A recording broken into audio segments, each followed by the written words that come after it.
real. Yeah, and that's the thing of not just spiritualizing. This is a real man with the son of promise that he has been waiting for, praying for, seeing his wife cry for, that is finally here. And not just even a newborn, let's say he's 20. You have celebrated 20 years of his life, and now this? Yeah. And so when you get to the 3 days, on the third day, he sees the Mount Moriah. We obviously will run the 3 days in Jesus, and we should. Yeah. But what was going through his mind in those days? The Bible says he got up the next day, bright and early, and they took off, like immediate obedience kind of thing. And the entire time, what's he doing? Just kind of side of his, Isaac's just trying to strike up conversation with Dad, or maybe trying to avoid him. I don't know, like my kids do. I don't know, a conversation. But what's he thinking? Is he not possibly thinking, is Yahweh just like Molech or any other God that's offering these? Heart's pounding. Yeah, because he knows the whole way what God has asked of him. Yeah. And he's got this time to contemplate it.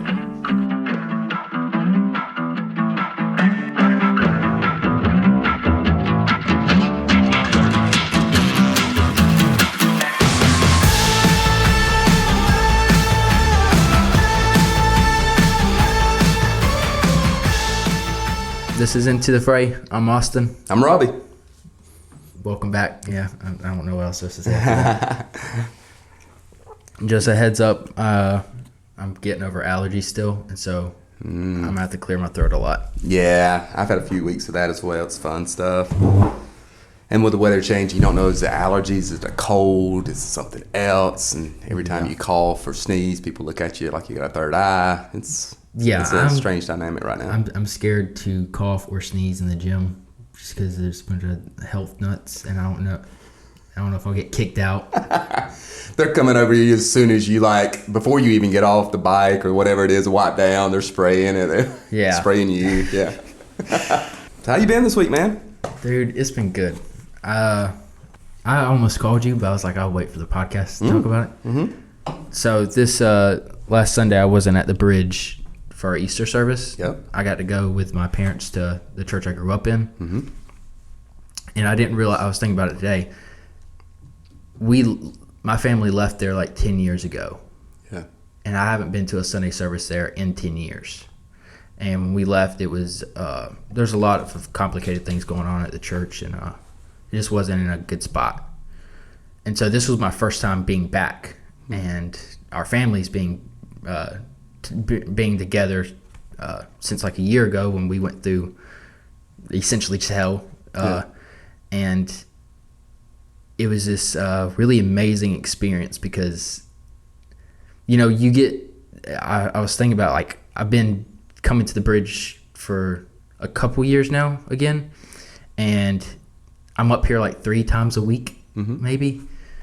Spend a good bit of time here, and sometimes you get so focused in on what's going on at the bridge that you forget that there's other churches out there, and that God's family is bigger, and there's we all essentially have the same problems, and that we all serve the same Jesus. And it was cool to go on an Easter Sunday, because even though I knew what kind of message to expect, Brother Austin, he just took it. He didn't preach from the Gospels. He preached from 1 Corinthians, I think.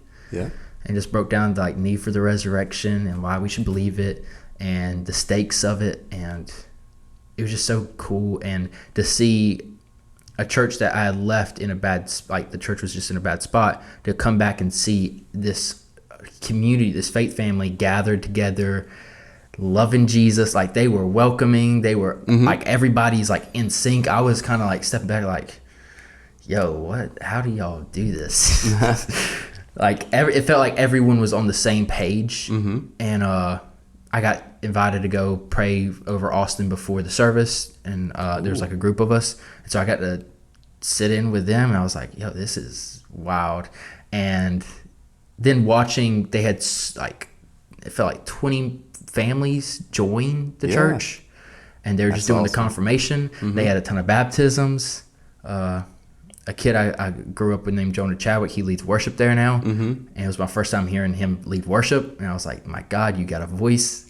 I don't like country music. Yeah. But he does country music on the side. Okay. And his voice is very, very country.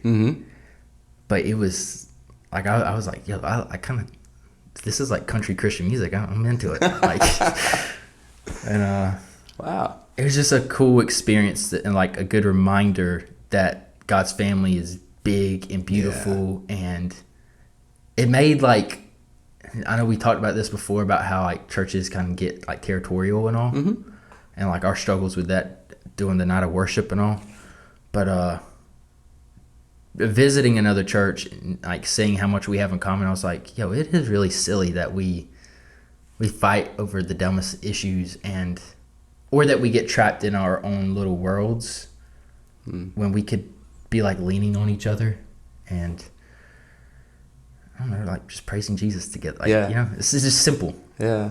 Were you able, Austin, to just go and, I mean, obviously you prayed over Pastor Austin and met a ton of people. I'm sure a lot of those that you already knew you got to speak with again. But were you able just to relax a little? Like just go and worship? Because I know how it is, like, because it is worship. Like I don't ever feel like it's duty. I don't ever feel like it's, you know what I mean? Like any of it, not just preaching, but the preparation, everything that goes into any service, but a Sunday morning service specifically. You know, there's a lot that goes into it. There's a lot of detail. There's a lot of last minute changes. There's just the nuances of it.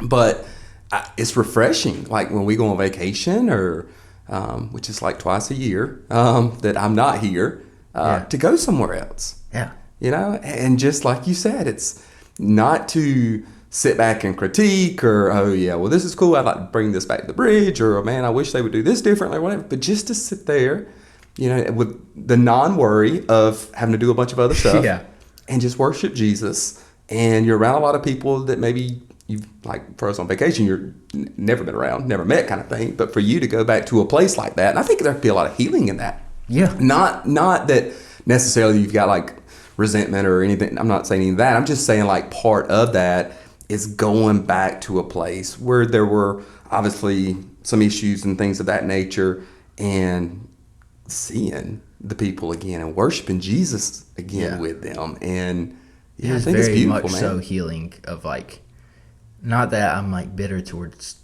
the church I grew up in, but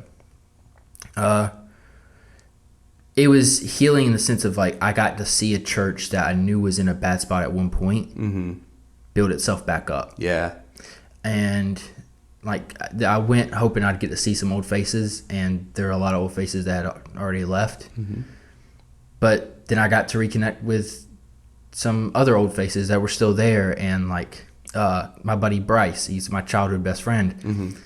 Me and him, like we had been texting recently, and I got to see him there, and we started talking, and he was like, it was exciting for me watching him get excited because he was telling me about, I recommended he would go read the book of James because he was trying to get into reading the Bible, and he was like exploding with excitement as he's telling me. He's like, dude, it's 5 books long. And it's fun seeing the excitement on his face and him get passionate about it.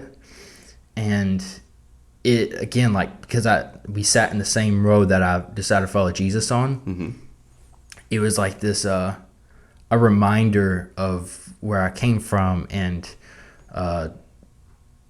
just that excitement that I had when I first started following Jesus. And then you're like, because again, like once you get into the church world, sometimes you get distracted by our own internal problems. But then when you were first a Christian, you could have cared less about those problems. You're like, dude, there's a mission that we got to accomplish. Who cares about like what color the carpet is? Let's just go at it. Yeah. And it was kind of like a reminder of that, of like whatever issues are out there with the church, we got a bigger mission to accomplish. And so let's just get on it. So it was even healing for me, because I'm like, yeah, I need that. Yeah. I needed that reminder. Thank you. So that's awesome. Yeah. And I think too, even a bigger, I don't know, on a larger scale, healing in general. I mean, I think your experience this past weekend speaks to that, of just presence. I mean, because how many times is it you got, whether it was a phone call, maybe it was even a message, email, text, whatever kind of DM, whatever kind of thing, it came through a third person, whatever it is that caused a little strife between you and someone else, and how when you're not together, i.e. presence kind of thing, how that just eats at your soul. You know what I mean? Like, and even if it doesn't really eat at you, it's still like this divisive thing. Yeah. That you lose a little bit of that you had when you were in their presence kind of thing. And so when you go back and you're just there, and it's like how quickly that dissolves. Yeah. You know what I mean? Like when there's got to be some realness, and obviously there's the power of Christ at work, all that for sure. Oh yeah. But it's amazing how the enemy wants to just divide and keep us apart, so that seed of resentment will grow into a big oak kind of thing. You know what I mean, in your life, versus just I don't know, getting in someone's presence. Yeah. That you did have it, and even if it's never there's not going back to that conversation or whatever else, just kind of getting over that. Yeah. That I'm not going to allow this to keep us apart. So I love that. That's cool, man. Yeah. I'm glad. And even the maybe more radical part of me was like, yo, why don't churches just as a whole just go visit other churches for a Sunday? Yeah. And just be like, hey, we're not going to be at the bridge this Sunday. We're going to go and just show up at First Baptist and hope they have room. Uh-huh. And like, I wonder how impactful that would be if churches just visited each other's churches randomly on Sundays. Yeah. That's okay. Just don't tithe there. Yeah. Yeah. I mean, I'm good. Hey, I even had somebody suggest when we very first started, and we were having a lot of issues just finding, because obviously there's a lot of volunteers and new believers that were volunteering. And so there's just the whole dynamic of that. But I had somebody suggest something, and it, at the time, did seem radical. The more I thought it over the years, I thought it would be really cool. But how difficult it would be just because of our mindset, of our kind of like, this is our church, da-da-da. But somebody asked, because we didn't have a full-time or even a part-time, we didn't have any time. We had volunteer, it was probably me at the time, of a youth leader. Yeah. And it was like, what if the churches, maybe not all, but several, had 1 or 2 or 3 youth leaders, and they just changed out. So you wasn't the youth leader at the bridge, you were the youth leader of Nashville, or you were the youth leader of, I know there would be a lot that went into it, but just the whole concept itself was pretty like, man, that's radical. I don't think anybody would go for it. You know what I mean? Like, it would be cool, but I don't know how that would work. But I think, again, it just kind of gets back to that it's my church, our church. And I love my church. And i.e. the Bridge Little Church. I love the big church. I love the big C. You know what I mean? Yeah. Like, which includes everybody that's here. Dude, So. I had some FOMO being away from the Bridge. Like, I don't like missing church. Yeah. Like, I maybe that's a part of like me just, I'm a person of habit too. So I do, my days like almost exactly the same every day because I like the just routine and normalcy. But being away from the Bridge, I was not looking for, I almost told my parents like, yeah, I'm not going to come with you. I think I'm just going to stay. It's Easter. It's a big Sunday. Yeah. But they need me. Yeah. And dude, even in we were praying for Austin before, there was a moment where like Austin was running late because he goes from Cornerstone and Homerville to Southside and Lakeland. Yeah. And they said he was at the county line. And I was like, the county line? That's like a good 15 minutes. Of course, Austin showed up like 2 minutes later. Yeah. Which, yeah, his driving skills are something. I'm sure he was adhering to the law the entire time. Yeah. But I remember having like the sense of like little anxiousness. Is like, I need to get out there to like see people and welcome. Like, yeah. And I was like, no, like that's not. You don't have to do that today. Like you just sit here. They ask you to be in the room and pray over Austin. You're going to do that, and then you'll catch people after the service. And I did that, and it was so great. Just again, seeing so many people that I grew up with too, either joining the church or excited about reading the Bible or getting baptized, leading worship. Yeah, it's just like you like see their excitement and you just like take it and like, I'm gonna go back to the Bridge with it. No doubt. That's awesome. How about you? That's been good. It's for me. It's kind of it's coming, so it's battling off the temptation for the after Easter hangover kind of thing. Because there's so much that, you're so the week of Easter, so much going on, and Passion Week, and, doing stuff. Then obviously, Sunday morning is going to be one of those, because you get a lot of people who've never been, and yet this is the one they're going to go to, or they haven't been in a long time, whatever it is kind of thing. And so there's all that, the anticipation, the build up, the excitement. Man, you get up there and you just, it's awesome. And afterwards is awesome. And then it's Monday. And it's like, okay, now what? You know what I mean? Like, it's kind of like, I wonder if anybody's going to come next Sunday. You know what I mean? Just because it's kind of one of those things you just kind of battle. I think, Christmas, whatever kind of holiday like that, but Easter especially. But for me, it's been a good one, man. It's been a good one. I too saw a lot of people that I haven't seen in a while. Just some old faces, acquaintances kind of thing, that not necessarily, bridgers kind of thing, members of the bridge or anything like that, but people that came and just got to have some great conversations before and after service. And I don't know, it was really, really good. And this week is kind of just, it hasn't been this like, that's over kind of thing. It's just like, yeah, let's go. I love that. It's Wednesday. Sweet. It's, I feel as excited as Sunday morning kind of thing. I love Jesus is alive. And so, yeah, it's good news. Yeah. Man. All right. So this episode we're talking about, I need to I'll hopefully edit that out. The little. Oh, you could. But this episode we're talking about specific texts in the Bible, specifically Abraham and Isaac's relationship, and Abraham sacrificing Isaac. And I thought this would be a good conversation. I growing up in church, I don't know if you were like me in this. I heard this story all the time. I didn't think anything of it. I thought it was just normal. Yeah. But then listening, I like to listen to Shepard's podcast a lot, and he's, I think, agnostic. Okay. And Shepard, he's from the show Parenthood and Chips and a bunch of different movies and all. And his wife's like Kristen Bell from Frozen. Okay. But on his podcast, he brings this up a lot with people when they start talking about religion, of the Abraham and Isaac story, is what turns him off. And it was actually in one of his more recent episodes, he had Mike Schur on. Mike Schur is the guy who made Parks and Rec, Brooklyn Nine-Nine, The Good Place. Okay. The show kind of dealing with all of this. Yeah. And Mike Schur said the same thing. He said that the thing that turns him off about Abrahamic religions was this specific story. Yeah. Of how could a loving God tell a father to kill his son? Yes. And just how barbaric that seemed, and how I think it's a fair.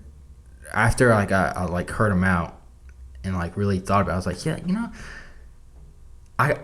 it does make sense how this should make you feel uncomfortable. Yes. And I had to go back and reread it and make sure I felt uncomfortable, because I think that's, if we're being honest, that's what the text wants you to do. I agree, Austin. And I believe that one of the reasons, it should shock for believers, this text, you should read it, whether you've heard it preached, you've read it 1,000 times, whatever kind of thing, it should shock you.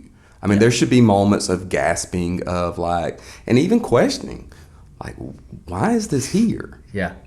God, why did you, we know to test Abraham, but God, really? Not another way kind of thing? I think it should shock. And the other thing that I would even say is this, I think for believers, we've Sunday schooled everything. And what I mean by that is we put it on a poster, put it on the wall. Yeah. I can't remember. Turned it into VeggieTales. Yeah. Well, it's this, picture of Abraham and Isaac, and he's a 5-year-old little toddler holding hands with his older daddy, and they're seeing the ram in the thicket. And that's all we get out of it, kind of thing. So we kind of glamorize Sunday school, it should shock us. It really should. The other thing I would say is for the skeptics, I think one of the things that we just don't do a really good job of is, if we're not shocked about it, and a skeptic, whomever it is, agnostic, Richard Dawkins has got some really harsh words, a very renowned atheist, very outspoken against Christianity about this specific text.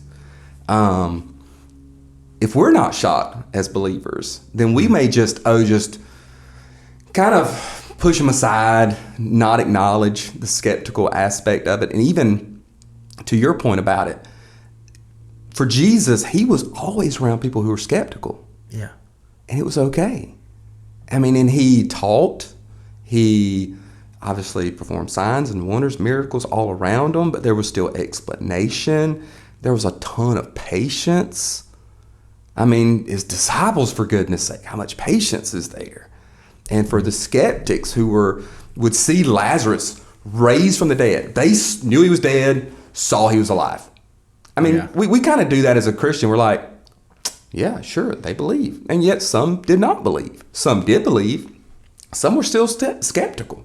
Yeah. After his resurrection, some were still skeptical. So, but he's so patient with them. But for us as believers, man, we do the backwards of it. You know, like we're not patient with skeptics. We don't want to answer their questions. We want to avoid them or just, well, I don't know, just because I believe kind of thing. Yeah. And I think that is not only, I think it's not productive. It's not obviously effective as far as evangelism goes toward them. But also, I don't think it's, how is it building up our faith if that's all we do? Like the more and more that I go into it, that I'm shocked by it, that drives me to more and more scripture, that gets me on my hands and knees. I'm like, God, I need you to help me with this because I'm really struggling with understanding this. Mm-hmm. You know, if that's not taking place because I'm not really hearing their questions or accusations or whatever it may be, how am I going to reach them, engage them in those questions, and then am I really growing in my faith in that regard? Yeah. I love that. It makes me think through, like, sometimes if you've been a Christian for a while and you've heard these stories or you grew up in church, you become numb to some of the edges of the gospel. Yeah. And those edges can be sharp or rough, and they can, to people outside of the church, it's easier for them to notice some of the maybe more harsh language in the Bible or some of the harder truths in the Bible, or even the uncomfortable stories. And as Christians, I think part of the danger we have to guard against is making sure that we are not growing maybe too comfortable. Mm-hmm. And I think if you get too comfortable as a Christian, you're definitely going to be in danger of maybe not that you've walked away, but you're missing out on what God's will is for your life. Mm-hmm. Because when I think anyone who reads Acts, you read it and you're like, yo, they are constantly uncomfortable. Yeah. And like you read that as a Christian, you're like, yo, I want to be like the people in Acts. I want to be like Paul. I want to just go out and share the gospel with everybody on the streets, and I'll do anything. But trying to maintain that over the long haul of your Christian life, that can be difficult sometimes because it requires you to constantly be in check on yourself and making sure that you haven't grown numb to it. And if you have, getting out of that numbness and saying, okay, I need to approach this differently. And not like approach it differently as in unbiblically, but maybe the numbness is the unbiblical part. And you need to like dive into the world of the Bible again, realize how like jarring it is. Because I think that's a theme throughout, is being so familiar. I mean, Jesus is doing miracles in his hometown, and the people are so familiar with him. They know his mom and dad. They know his brothers and sisters. They saw him grow up. They're so familiar that it almost blocks them from seeing him for who he truly is as the Messiah. And I think we do that with these stories. Yeah. You know, and I would say this too, Austin, man, I think it's one of those things you got to be real careful of too. Because I even like went back and I preached this text, and I've definitely referenced it many times kind of thing. But I went back and looked at other commentaries and people that differed on this passage and stuff. And it's amazing how some will just, they'll avoid the hard stuff. Yeah. They won't answer the questions that the skeptic is asking about this text. We almost just spiritualize it. Mm-hmm. You know, obviously it's pointing toward Jesus. Yes, we're going to get there in this conversation but you know what I mean? But like, don't run to the end to miss the beginning and the meat of the middle. Well, yeah. You know what I mean? Like, you don't do that. Because again, if I'm a skeptic, if I don't believe there's a God at all, why would I want to believe this God who is seemingly commanding someone to kill their child? I'm going to be like Richard Dawkins, who says this is child abuse. You mentioned that earlier, kind of thing. The out for Abraham is I'm just obeying because he told me to, kind of thing. That's not faith. You know what I mean? Like, so there's this, like, how helpful is that if that's what we do, if we don't tackle the deep stuff? And again, getting back to the growth part, you and I think we've said that several times when it had to these difficult conversations about being uncomfortable. Sometimes it's okay to say, well, I'm not 100% sure on this. Yeah. To whether that's a believer that you're having, your discipling or whatever, or it's an unbeliever. I think it's okay for us to do that verse. I think that's more helpful than just skipping it. Yeah. You know what I mean? Like avoiding it kind of thing. Like that's not helpful at all. Oh yeah. So let's kind of dive in a little bit. To the people at home, we're the stories in Genesis chapter 22, and we're not going to read verse by verse, but we'll kind of just walk through our thoughts as we dive into this text this week. So the big issue at hand is that God tells Abraham, I want you to go up on the mountain and take Isaac, your son that you love, and I want you to sacrifice him. Yeah. And one of the things that I was thinking of, like before I even started studying this text, I just started writing down some of my thoughts initially. I was like, this is kind of how, like, this is where my brain immediately went. Just thinking, not diving into the word yet, was, well, maybe God didn't say specifically, I want you to sacrifice your son Isaac. Yes. And to that point real quick before you go on, some commentators will say that very thing. Really? Oh, yeah. I read some that were like, oh, well, God didn't directly tell Abraham to do that. So, I mean, again, you're doing like biblical gymnastics. Like, it's not fair. I mean, it's not right and it's not fair to do that kind of thing. You can't do that. He did, right? He specifically. Yes. He's testing Abraham. He said to him, Abraham, he said, here I am. And then in verse 2 it says, take now your son, your only son, Isaac. And the language you'll see when you read throughout, I mean, obviously it's pointing to Jesus, your son, your only son, Isaac, whom you love, the beloved son of promise. And offer him, and I think that's important, offer him on the mountain of which I shall tell you as a burnt offering. So it's not just killing. Don't just stab him in the back. You know what I mean? Yeah. Like it's this act of worship.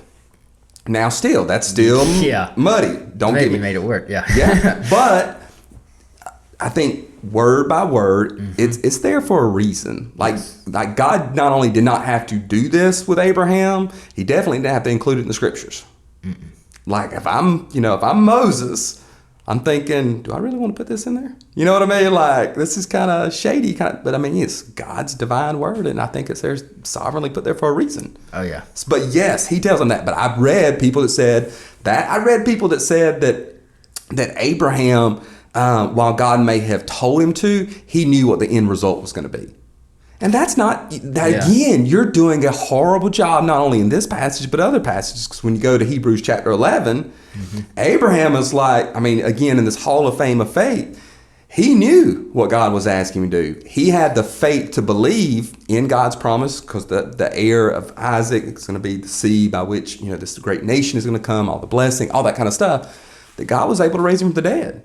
Yeah. Meaning that if God allowed me to go through with this, apparently he was going to raise him up, because God's promises doesn't fail. Yeah. So again, you can't say he didn't know or it wasn't directly told. I mean, because Abraham believed that. Yeah. So yeah, you got to do. I think too. Let's mention how challenging it would be for Abraham to this command to go sacrifice Isaac. Yes. He just lost his literal first son, Ishmael. Ishmael's been sent away. Yeah. He had their relationship is done for. Yep. They ain't got nothing to do with each other anymore. Yep. And the son that God promised Abraham, Yeah. Isaac is the son of the promise. God's now saying, "Give me that son back." Mm-hmm. And for Abraham, it'd be like, "Dude, I know I just had another kid because I was impatient, but you literally just gave me the son. Like, can I keep him a little longer? Like, he hasn't even gotten to the point where he can have kids yet. You know, like, well, and that's the whole thing, though. The promise is going through Isaac. So God's promise, and it context, man. When you read Scripture, it's so important. So this passage, you have to be able to go back, and I would encourage you to Genesis 12 and read through 21 to get to 22. Yeah, like, because you got to see, because He's promising him over and over again. And it's important, I think, for even this passage, and it gets overlooked a lot. He's making this promise that it is not going to come through Ishmael, because Abraham, him and Sarah, they step out. You know what I mean? We'll kind of speed up God's plan. So he has a child with his wife's servant. But that's not the heir that God had promised. And so when it says the first son, of course, Ishmael is his first child, chronologically kind of thing. This is that child of promise, the special one, right? But for God to keep his word, that he's going to make him a great nation, that's going to go through Isaac, Isaac has to live. Yeah. I mean, because here in this text, one of the things I love about our Sunday school and stuff like that, a lot of times talking about the pictures and all these, he's like a little 6-year-old, toddler that he can manhandle. I mean, most scholars believe that he's between 15 and early 20s. Yeah. And if you remember, Abraham's 100 plus whatever his age is. Yeah. Isaac could run from him. He could take him if he wanted to. So that gets lost a lot in this. Yeah. Like, Isaac's a man. Mm-hmm. And yet he's the one allowing his dad. You know what I mean? He's laying down, so again, a picture of Christ, that sort of thing. But I think, understanding the context is huge in understanding when you get into this text, because it's difficult, but you got to understand Isaac's got to live, and Abraham believes that. So if that means that God has to raise him from the dead, God, your promises, your faithfulness, is all again contingent on your promise that this is going to transpire. All these promises are going to take place. That Isaac live, so he's got to live one way or the other. I heard one person. I think this would be a good place to put it in at is one preacher talk about how, if you have that question, well, why is Abraham not shocked by it? Mm-hmm. It's because if you think about the culture of the day, there's a lot of gods asking for child sacrifices. Yeah. And it shows up a lot. God forbids it. Yeah. And so Abraham could very rightfully think, I guess he's like these other gods. Like, he's going to, he wants me to sacrifice my son. Yep. But then that tension of, he also promised me this son, and there's supposed to be a great family coming from this son, that he's going to use this son in some special way. Yeah. And we ain't got that part yet. So there's this tension, I would imagine, with Abraham of being like, I really don't know,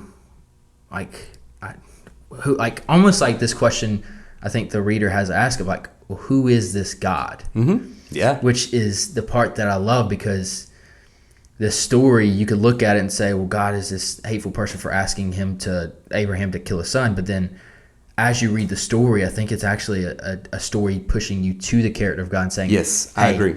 This God, Yahweh, the God of Abraham, Isaac, and Jacob, he is very different than these other gods. He's set apart. Good. He's holy. Yes. And that's the exciting part, because then you're like, oh, so this culture where there's all these many gods out there. They're all kind of blending together. They all kind of have similar characteristics. They're barbaric. They ask for sacrifices of people's kids, and they use fear to control their people. Yep. You have this God step in the book of Genesis, who is this God of love, and he's going to step in. And he's literally doing a lot of the opposite of what these other gods are doing. He's not using fear to control these people. He's making promises with them, and he's showing grace to them. Yep. And with Abraham, if you just think about the fact that up until this point, Abraham, he's been trying to make this covenant with Abraham and work with Abraham, and him and Abraham be partners. And Abraham has dropped the ball so many times. Yes. Yeah. And you see that Abraham has constantly not trusted Yahweh. He's not trusted this God who's set apart from the other gods. Yep. He literally he has no problem lying. Yeah. That was one about of the his other wife things. twice. Yeah, that was one of the other things. Was like when Isaac asked Abraham, like, "Where's the lamb?" Yeah. And Abraham responds, "Well, God will provide." Yeah. One of the other thoughts I had before, like sitting down with the text, I was like, Abraham, maybe he was just like lying, being a little deceitful, like he didn't really believe it. But then you dive into the text and you're like, no. If you keep reading the story, is this? I think this is kind of like a moment where you see a culmination of like Abraham's story, and Abraham finally learns to trust God. Yeah, agreed. And it's in the most like dire, like the stakes are like really high. Yes. And so it's like, thank God. Yeah, and I'm gonna tell you. Let me just say this, Austin. Yeah. Like, this is a God moment, and this is what I mean by this, because I have been struggling even today, like reading the very first 2 verses. Like, I don't even get into the rest of it because I know how that goes. My issue is with the first 2 verses where he asked, like, why does God ask this in the first place? Because, as you mentioned, Amalek, these false gods are requiring the people think this child sacrifice, and God directly commands his people that's sinful, avoid it, it's evil, and now here he's asking it. Yeah. To me, that's the strife. God commands something not to be done, and here he's asking it. Whatever it is, he's asking it. And so my mind has been, okay, God, why'd you ask it? Yeah. I mean, I know, and a lot of people, well, he's asking Abraham for his best, and so he asked us for our best. And all of that, yeah, you can bring some application, but why is he asking in the first place? Like, to kill him? Not send him away? Not, you know what I mean? He's asking something he's forbidden. Yeah. And I think you just confirmed it, and so I'm clearing it a God thing. Abraham, if you go to Joshua reminds the readers that Abraham, his father, grandfathers, the ancestors, they were not Yahweh worshipers. They worship false gods. So he comes out of that, and he is surrounded by, as he's going into Canaan, Egypt, all that surrounding of just this plethora of false worship. And what we miss in this, just like with the 10 plagues, we know what the plagues are, or some of them, or whatever kind of thing. But when God does those are specific toward the gods that the people are worshiping. Yeah. Like, he's showing, no, that God is not, there's no God at all. Yeah. I'm the God. Yeah. And even like when God in Genesis 12 and just on throughout, and even here in 22, when he keeps reminding Abraham about the stars, like, I've always thought, like, okay, that's cool. Yeah, I go outside, I live in the country, it looks like a gazillion stars. But in Abraham's, like, what he grew up in and what surrounded him was the worship of stars, moons, and the sun. And God's like, nah, that's not about fertility, worshiping the moon or the stars, or the moon god or whatever. Yeah. I'm the God of the living. I'm the one who supplies. And I think that's what he's doing. Yeah. I think that's what he's doing in this text. He's setting himself up to be God of gods. Yes. Of that phrase, Most High God. Yes. Sometimes we just say it and we're like, yeah, he's the Most High God. But we believe only one God. But in the story of the Bible, what you're constantly seeing is, no, one God rises up above all the other gods. And he's very set apart. He's very distinct from them in his character and how he works and in his power. And that's Yahweh God. Yeah. And that's just like, it makes it so fun, like reading the Bible, because when you realize that this is a real story and a real culture, there's things you got to, like, when we talk about the other gods out there requiring sacrifices, it helps paint the background for what's going on in this story. And you can kind of like step into the world of the Bible and be like, oh, this is real. And that's the thing of not just spiritualizing. This is a real man with the son of promise that he has been waiting for, praying for, seeing his wife cry for, that is finally here. And not just even a newborn. Let's say he's 20. You have celebrated 20 years of his life, and now this? Yeah. And so when you get to the 3 days, on the third day, he sees the Mount Moriah. We obviously will run the 3 days in Jesus, and we should. Yeah. But what was going through his mind in those days? The Bible says he got up the next day, bright and early, and they took off, like immediate obedience kind of thing. And the entire time, what's he doing? Just kind of side of his, Isaac's just trying to strike up conversation with Dad, or maybe trying to avoid him. I don't know what my kids do. I don't know, a conversation. But what's he thinking? Is he not possibly thinking, is Yahweh just like Molech or any other God that's offering these? Heart's pounding. Yeah, because he knows the whole way what God has asked of him. Yeah. And he's got this time to contemplate it. And I think that's part of it is, Yahweh is revealing, I am not like him or any other God. Yeah. Even in the question of asking him to do it. And if you trust me, the thing of what in verse 1 it says, after these things God tested Abraham. Yes, which is key. Yeah. So that kind of helps set things up too. If you realize, okay, there's a test going on that God's doing on Abraham. Yes. And we know Abraham has a trust issue. Yep. And by the end of the story, you find out that Abraham trusted that God would provide the lamb. Yes. He didn't, Hebrews, I think you said 11? Mm-hmm. Yes. Said, he didn't know if that, he knew at the end of the day, I'm trusting God's going to let me and Isaac come down this mountain together. Yeah. Either he's resurrecting him. Yeah. He told his servants that me and the boy, basically, we're coming back. Yeah. It's just us going, but we're coming back. Yeah. And so again, he had faith that they were returning together. Yeah. What was going to take place up there, he didn't know. Yeah. But he was so confident in God's promise that we're coming back, whatever it looks like. So, and that's such a good example of anytime you're following God is there's going to be times where he calls us to do things that make us hella uncomfortable. Mm-hmm. And that's good.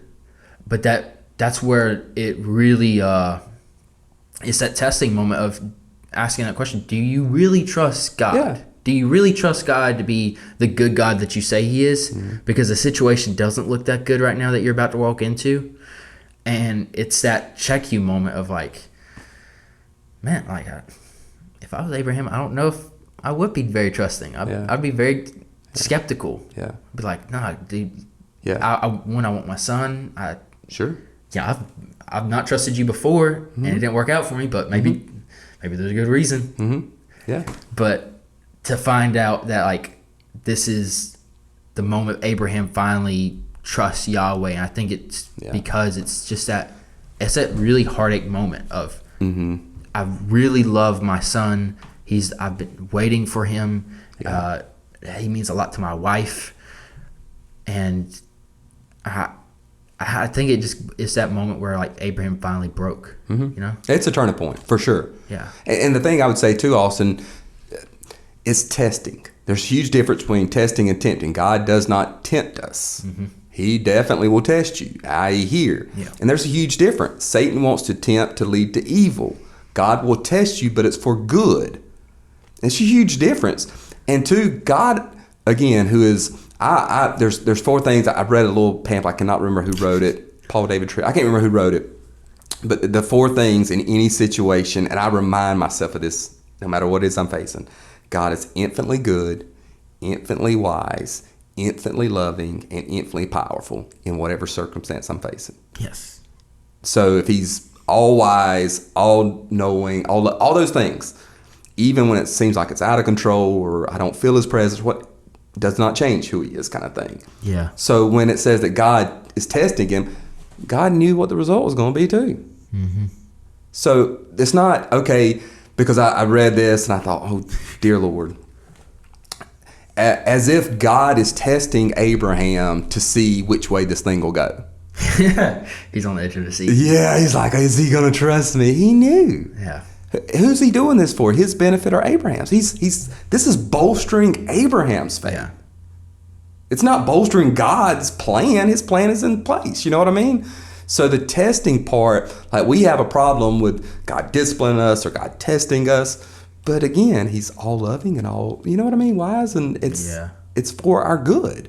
Yeah. And so when you come to that, it's important to hear that. And I would say even too, man, in context, it's really important too, because if you go back to Genesis 15, one of my favorite passages, God again reemphasizes to Abraham the promises. And then there's this elaborate display we can't really understand, but was common then, of Abraham cutting up the animals. And there's blood everywhere, and he basically makes a path. So there's bloody, carcass on one side, and then the other, and then in the middle. And so it's this walking through this path, and the oath of okay, if I don't hold up my end of the deal, let me be like these animals, is basically what it's saying, right? So you just your mind's going to, okay, cool. God's going to somehow, I don't know, is it going to be a burning cloud, whatever, he's going to walk through there with Abraham. But then the Bible says that he puts Abraham in a sleep, just like Adam, and God, his literal presence. Why? Because God is going to fulfill his promise. He don't need Abraham's help. He's going to do it, And for me, I need to be reminded of Genesis 15 before I get to 22. Yeah, because it happened first. I like that you're pointing this out. There's patterns when you read the Bible that you need to be like just be aware that they're out there and like try to find them. Yeah. Of like one of the things the Bible Project pointed out was that you'd think that the first son always receives the inheritance, but as you read Genesis, the first son never receives the inheritance, and it's that thing of like God's doing the unexpected every time. Yep. And it's not like the second son's better. Like I think that kind of goes into that whole passage in Romans of like we've all sinned and fallen short of the glory of God. Like the second brother or the youngest was just as imperfect as the rest. Yeah. But there was something God was doing. He had a bigger plan in mind. Yeah. And I think that's such a cool little nugget, I guess. No, yeah, for sure. Something too that you were doing was you're kind of listing out some of God's characteristics, and that's something that I thought was that's something I did as I was reading it. I was like, I feel like this text is calling me to sit down and really think about who God is and who man is. And so I ended up just writing a list down of like a little chart of these are the characteristics of God and here's the characteristics of man, and it kind of helps you realize some of the tests that's going on of like God's consistent as you and it's like as you read this through Genesis, you're gonna notice the difference between God and his people. And the thing with God was like he was consistent, he's faithful, he's patient, he's merciful, and the man usually is the exact opposite of all those. And so as you're reading that, realizing like this is kind of like a good representation of the relationship between God and man, but that with Abraham, like you said with the testing, God's testing Abraham to make him a better man, to bring Abraham to the place that God's been trying to bring him to begin with. He does that throughout. He does it with his children as they're wandering, as they're going to get the promised land. He doesn't drive some out because he's and that phrase is there. He's testing them. Will you worship me alone? Will you? That's kind of a theme throughout. You kept, when you said that, Austin, just struck a chord too between God and man, because for like a Richard Dawkins or whomever would look at Genesis 22 and be like, they will say the same thing about God the Father to God as we would say Jesus. Same thing when it comes to the cross. They will look at it. You know what I mean? Like, I've heard a preacher say that. Yeah. It's like if you're doing that in Genesis 22, if your pull is that direction, then it needs to go that other way. But the cross helps us to understand Genesis 22 as well. You know what I mean? It helps us. And you see, and I just tell you, just read the story on your own. We can't walk through it, verse by verse kind of thing. But everything foreshadowing what Jesus would do for you is just amazing. Isaac carrying the wood up, your mind will go, especially with Easter right here. I mean, you'll see it laying down his life, and But I love this, man. In John chapter 9, this is a verse that kind of people, I don't know if they really get, because Jesus is confronting the religious elite, and the famous statement of, before Abraham I was, or I am kind of thing. It's the I am statement. But in verse 59, verse 58, he said, Jesus said to them, most surely I say to you, before Abraham was, I am. And then they take up stones to throw at him, to kill him kind of thing. But before that, he says in verse 56, your father Abraham rejoiced to see my day, and he saw it and was glad. Now think about it. He rejoiced to see my day. That's future. So we think, okay, yeah, Abraham's believing in the promises of God, maybe through Isaac, down the road kind of thing, blessings, generation, Father Abraham, all that kind of stuff. But then he says, I just love this. He saw it and he was glad. That's like when he was alive, he saw it. Yeah. And so I think part of that is Abraham, okay, in reflection, every moment, even the lies and God's grace in that and all the miscues and Genesis 15, but Genesis 22, that moment. He's seeing God's promises being fulfilled in Jesus. You know what I mean? Like he's seeing, he's rejoicing in it. So I think a lot of that is reflective for Abraham. Like he is seeing this now as he grows in his relationship with the Lord. And man, all of those promises of God are just being fleshed out. Let me say this too, Austin. Okay, so we've talked about the Bible being prescriptive and descriptive kind of thing. But I read a story, and I don't have it pulled up on my phone, so I'm not going to quote it. But I don't know how long ago it was. But I read it. And it was about a guy who killed his wife and I forget how old, but child. And I think there's a movie out now that's representative of, Satan Made Me Do It. It's one of those horror films or something like that. You know what I'm talking about? Conjuring, the devil made me do it. Well, this is the complete opposite. In one sense, he said that God made him do it. And he uses Genesis 22 as validation for it. I.e., God told Abraham to kill Isaac, his son. And so God spoke to him, told him what to do. He was prepared to do it. God spoke to this man who obviously, whether it's spiritual or all of it combined, and he went through with it. And so now he's using not only God told me to, but he's using Scripture as kind of his, he's done it before. Why wouldn't he do it now? And man, it just crushes me because even with Abraham in this story, as shocking and as difficult as it can be and uncomfortable as it can be, it's a one-timer. Like you don't see this anywhere else in Scripture. Like God never again duplicates this. This is a one-time, and you have to again kind of get the understanding of how important Abraham is to this whole story of redemptive history. Yeah, and it's kind of like Genesis is kind of like the story of like God introducing Himself to these people. Yeah. So I mean, you got to understand this story is a one-timer, and it's.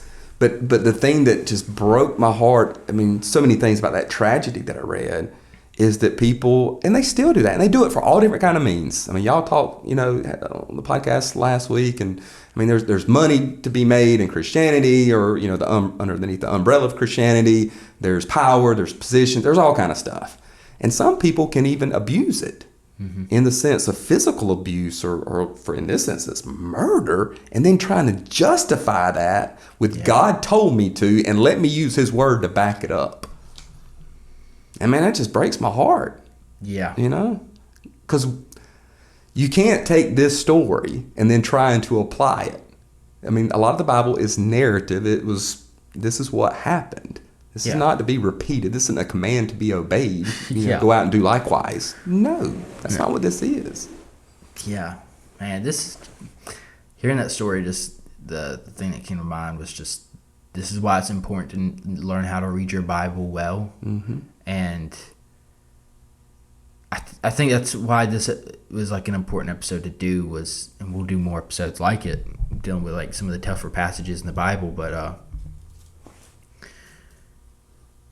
There's a trend of like we talked about at the beginning of people just familiar with these stories or taking them out of context and not seeing the full picture. And the Bible is a complicated book to read and understand, and that's okay. Yeah. But where I would say it's not okay is it's not okay to just say, well, then that's just how I'm going to read it. So I'm just going to read it out of context. I'm not going to put any effort into it. Yeah. If you're really wanting to understand who this God is if you're Christian, you've said, I'm giving my life to you, Jesus. I'm going to follow you no matter what. It is important for you to sit down and wrestle through these texts. And I say wrestle because I think that's what the Bible's trying to get you to do, is understand who God is, understand his movements, like his form, how he's working, how he's like in these stories of like Abraham and Isaac and their relationship with God at that moment. Like these are good stories for you to sit back and say, yeah, these are real people. These are my spiritual ancestors. And this is how they were introduced to this God, this God that I experienced that one day on a Sunday morning. And saying, well, I need to hear essentially Big Brother Abraham's relationship with God. What was going on, and like letting that tension fill the room. Yeah, and I think it's important to, because you've mentioned a few times, and we often do on the podcast, on the character of God, is when you get to the end of the story, while it begins with God testing Abraham, it begins with more revelation about who God is. Yeah. That's what Abraham, this on this altar, this place that he's going to name, which is Mount Moriah. Solomon's going to build a temple there. A lot of scholars believe this is Calvary. I mean, this is where, so all of it not only foreshadowing, but physically that's where it's going to take place. Jesus on the cross. But at the end of it, he names the place Jehovah Jireh. Yeah. The Lord who sees and provides. You know what I mean? God is revealing to Abraham more and more about who he is. Yeah. And how, God, that is beautiful, because it's that remind, this is before the rest of, Genesis is early in the Bible. And it's early on that moment of saying God's doing something bigger. He's going to provide a way of salvation, a way to redeem all this brokenness in the world. Yeah. Of I love Genesis is my favorite book, because when you read it realistically and you really dive into it, you're like, yo, this world is really messed up. It is dark. Yes. They got other gods tormenting people, and tribes are warring with each other, and it's barbaric and all. But then you see this beautiful God rise up, and him calling people and saying, hey, I want you to be a part of this family I'm building, and I'm going to do it in the most unexpected ways. And these people really having these real struggles of I don't know about this. Yeah. There's a lot of gods to choose from. Also, those other gods, they got armies, and their armies are big and scary. But you constantly see, and Gideon's coming to mind, of God will provide. He's providing this way of escape out of this dark world that we live in, and into this beautiful world that he's building and cultivating, and we're a part of that. Yeah. Yeah. It's so good. And he's, like you said, he's calling people out of that. Yeah. Not people that are alien to it. They're literally in it. They're surrounded by it. Abraham, false worship handed down from one generation to the next. Yeah. And it's God's I choose you. Yeah. Now come follow me. Leave everything else behind, because I'm worth it. And it's not. And I want to show you all that I've got prepared for you. It's not even God is this. I don't know. I'm wanting to say selfish God, in the sense he's not this God who's I just got my family and I'm not dealing with even Ishmael Ishmael's cast out, and God has mercy on him and his mom. Yeah. When God's own people did him wrong, and it's what you see in the story of the Bible is God. He tells his people, your family, invite other people into this family. Yeah. If they want to come in, let them in. And the thing on that story, man, there's so much there. Go back and read that story again, because you have the first, again, with Abraham and Sarah. I mean, this woman's taken advantage of. Yeah. Hagar is maybe it's not rape, but she is taking advantage. She's a servant. She's a slave. Go sleep with my man. I mean, this isn't like they're married. This is... We should be mad at Abraham and Sarah in that story. For sure. And see, that's, again, the shock of it. When you hear it, it's like, oh, well, you know, we make fun of it. You know, Abraham and Sarah, and they're just getting ahead of God's will. And don't you know how when we get ahead of God's plan? Like, that's the way we spiritualize it. Yeah. This is a real woman. And in that situation where she's been kicked out, then they don't want to take advantage of her. They kick her out, you know, and then she's in this place of she's going to die. Yeah. So she's going to put her son distance away because he's going to die too. And then God comes and meets her there in that place. He hasn't forgot about her, and he's not going to leave her in that place. And then he brings her promises. Yeah. It's just, it's crazy. And for me, like even in this story, I go into it as anybody would. Like, so I'm thinking about this podcast, and I'm a little hesitant because I'm just like, how do you explain this? And how do you wrap your heart around it, let alone your mind, you know, and see the beauty of God in it. But then as you get into it and you do start talking about it, it's like, oh yeah, it's beautiful, man. There's a lot of messiness and still some stuff I'm extremely uncomfortable with. And yet there's beauty. Yeah. Because God's there and he's in it. And that, again, that's like the beauty of the scriptures is that you're just in Genesis. And so if you leave the story, you're still like, I don't know about this God. Yeah. You have a lot more stories to wrestle with God on and to let him peel back some more of those layers. That's right. Showing who he is. That's right. Yeah. Because for us, this side of the cross and having the complete canon of Scripture, we can read John 8, Hebrews 11, that Scripture is interpreting Scripture. Abraham didn't have any of that. You know what I mean? Yeah. So and even for those directly thereafter, they don't have the cross. They don't have, so for us, we can look not only back to when it happened, but in light of everything before, during, and after it, and see it and view it kind of in lieu of the cross and the resurrection of Christ. Oh, yeah. Changes things. So I would just, in closing, because I know we need to wrap up, man, this is one of those passages that, again, skeptics, unbelievers will run to errors in Scripture and contradictions and God telling people to wipe out a whole genocide kind of thing. Like they'll run to those, and I think in our flesh, more of our flesh than the spirit. In our flesh, we get very defensive. We don't know how to answer, so we avoid or whatever. And I don't want to be that. I don't want any believer relax. You know what I mean? Like, engage those conversations. Yeah. Again, it's going to be uncomfortable. That you may not convince them. It's okay. Sit back like me and Robbie just did and just have a conversation about it. Yeah. Like, work through, like I said, I wrote down my thoughts before I even went through and studied the passage again. Yeah. And a lot of those thoughts are wrong.